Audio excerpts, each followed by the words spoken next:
Sandra Dewi diduga menerima uang miliaran rupiah dari Harvey Mois. Saudara Sandra Dewi diduga mendapatkan setoran uang korupsi timah dari suaminya Harvey Mois. Dugaan setoran uang korupsi yang mengalir ke Sandra Dewi itu terungkap dalam dakwaan Jaksa Penuntut Umum atau JPU yang dibacakan pada Rabu 14 Agustus di Pengadilan Tindak Pidana Korupsi atau Tipikor Jakarta Pusat. Adapun peran Harvey Mois di korupsi PT Timah adalah sebagai koordinator pengumpulan uang pengamanan dari para perusahaan smelter swasta di Bangka Belitung.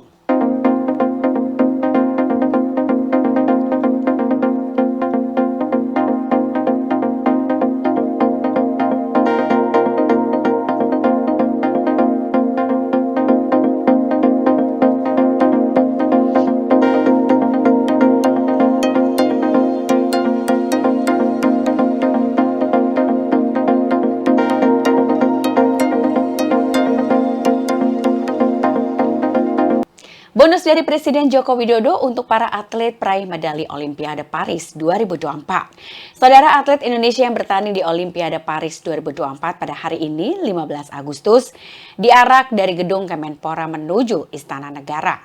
Para atlet disambut langsung oleh Presiden Joko Widodo.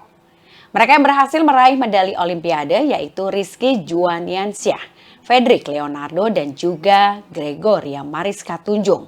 Mereka menerima bonus yang sudah dijanjikan oleh Presiden Jokowi hingga mencapai miliaran rupiah.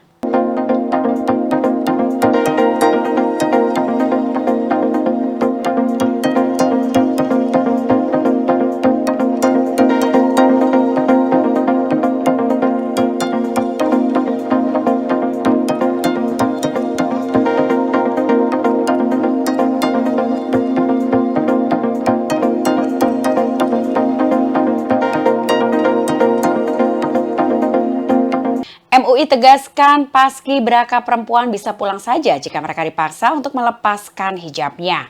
Saudara Majelis Ulama Indonesia atau MUI menyayangkan adanya dugaan aturan melepas jilbab atau hijab bagi paskibraka perempuan.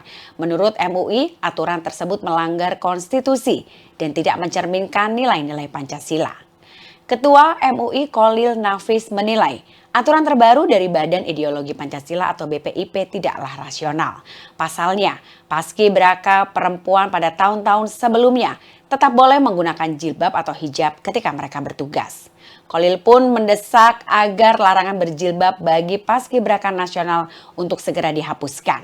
Jika tidak ada kebebasan dalam berjilbab, maka ia pun menyarankan para paskibraka muslimah untuk segera pulang saja.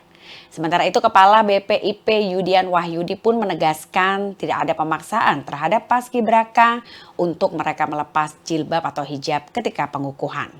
Ia pun menyebut 18 orang paskibraka melepas jilbabnya secara sukarela karena mengikuti aturan dalam surat edaran Deputi Diklat nomor 1 tahun 2024. Yudi pun memastikan pelepasan hijab bagi paskibraka perempuan hanya dilakukan ketika pengukuhan dan pengibaran bendera merah putih.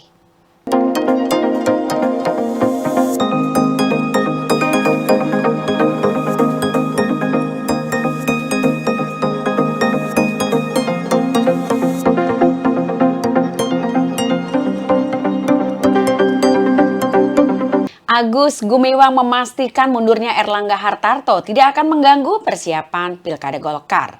Saudara Pelaksana Tugas atau PLT Ketua Umum Partai Golkar Agus Gumiwang Kartasasmita menegaskan dengan mundurnya Erlangga Hartarto dari posisi Ketua Umum Partai Golkar tidak akan mengganggu persiapan partai dalam menghadapi pemilihan kepala daerah atau Pilkada. Agus juga menyampaikan partainya tidak akan mengubah strategi Pilkada meskipun ditinggal oleh Erlangga Hartarto. Dan menurutnya strateginya sudah baik dan juga benar akan terus dilanjutkan oleh kepemimpinan yang baru selanjutnya.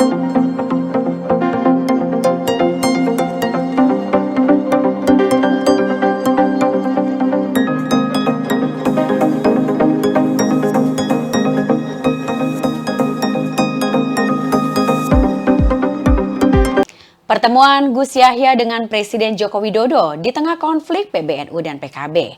Saudara Ketua Umum Pengurus Besar Nahdlatul Ulama atau PBNU Yahya Kholil Stakuf atau Gus Yahya bertemu dengan Presiden Joko Widodo di Istana Kepresidenan pada Rabu 14 Agustus sore hari.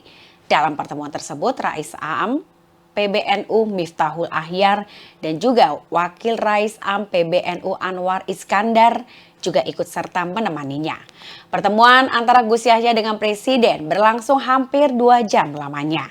Kemudian usai pertemuan tersebut, Gus Yahya pun mengungkapkan tujuan utamanya pertemuan itu adalah untuk mendampingi 2 petinggi PBNU yang ingin menyampaikan terima kasih kepada Presiden atas dukungannya selama 2 periode pemerintahannya. Di antaranya adalah dengan membantu pengembangan Universitas NU di Yogyakarta dan menghubungkan NU dengan Presiden Uni Emirat Arab Mohammed bin Zayed.